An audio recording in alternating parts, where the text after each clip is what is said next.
It is estimated that every year 500,000 acres of land in this country are lost to housing developments. Here in Massachusetts, more than 10,000 acres of open land were buried under commercial growth last year. Some towns have declared moratoriums on further development, but many more have already contaminated their water and air and changed their way of life forever. In tonight's Checkpoint Report, News Center 5's Jay Schadler looks at this quiet war being waged against the land.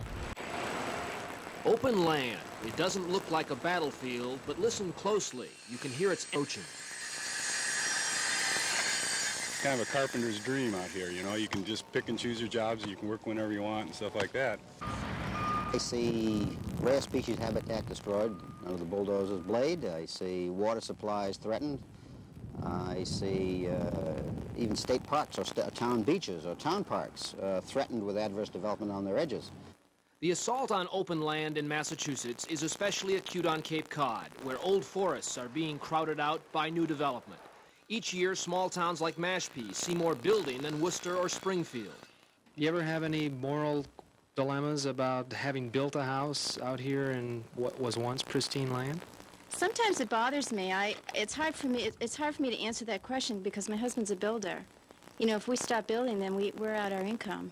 In 10 years, a tidal wave of commercial growth has washed over the Cape, drowning open land and leaving towns gasping for a living room. The towns realize they should have done this earlier, but what are they supposed to do now? Just not do anything, just throw up their hands and you know, declare the war lost? That's precisely what the town of Truro came perilously close to doing when this 22-acre tract, boasting some of the most spectacular coastal scenery on the Cape, became the target for a subdivision. This was about to become this. It would have looked like any other part of America that had 3/4 acre zoning. It would just simply have been suburbia moved out to the end of Cape Cod. So along came Ansel Chaplin and a small platoon of concerned citizens. There really were just 4 or 5 people in the beginning who had the vision to believe that this land could be saved. But saving the land turned into a high-stakes game, pitting conservation groups and the state against developers' capital. For once land is targeted for development, its owner sees nothing but green, and it belonged to Mother Nature. It's the proverbial, you know, making an offer they can't refuse. I mean, developers come literally with suitcases full of money, and you can't blame people for that. I mean, that's a very enticing thing. The enticements drove the price of this small parcel from $500,000 to $2.7 million in a matter of months, a price tag Truro ultimately paid only by winning grants from 4 state agencies and a giant loan from the Nature Conservancy, a national conservation group that puts its money where its ideology is. I feel strongly, many others do, that we have an obligation to pass on to our children and our grandchildren a world which has some green left in it. Of course, Cape Cod is by no means the only place in the state that feels the squeeze of development. All across Massachusetts, the hard edge of concrete is closing in on the softer contours of nature. No, you're talking about communities from the Berkshires to Nantucket. Joel Lerner's self-help program grants state money to towns hoping to preserve their remaining open space by showing that preservation will save water quality, wildlife habitat, or scenic beauty. Yet by the time most towns come to that conclusion, it's too late.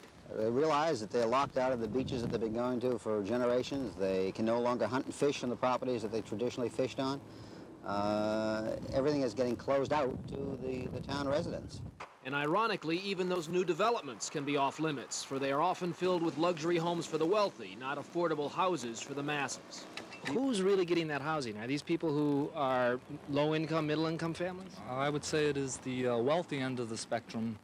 As for the developers, even those who recognize the environmental costs of uncontrolled growth, the bottom line can be irresistible. Well, I wrestled with that a few years ago when I started. I used to think, you know, that who can own a piece of Mother Earth, and, you know, why should we tear up Mother Nature and put a house there? But I changed my mind as I grew older and started making it.